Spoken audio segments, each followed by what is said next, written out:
Shriram express news, आपली बातमी, आपला आवाज। श्रीरामपूर शहरात पुन्हा एकदा गुन्हेगारी प्रवृत्तींचा धोका समोर आला आहे।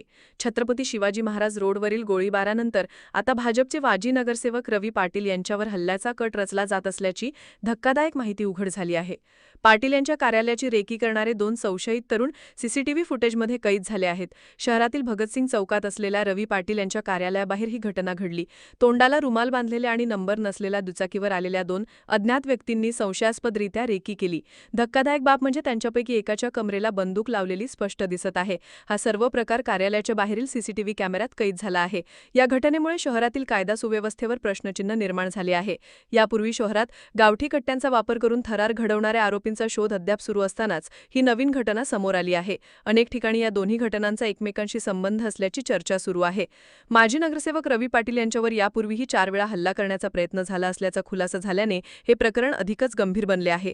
या गंभीर घटनेनंतर भाजप पदाधिकाऱ्यांनी पोलीस प्रशासनाला निवेदन दिले असून या अज्ञात गुन्हेगारांचा तातडीने शोध घेऊन त्यांच्यावर कठोर कारवाई करण्याची मागणी केली आहे। शहरातील नागरिकांमध्ये भीतीचे वातावरण असून पोलिसांच्या भूमिकेकडे आता सर्वांचे लक्ष लागले आहे।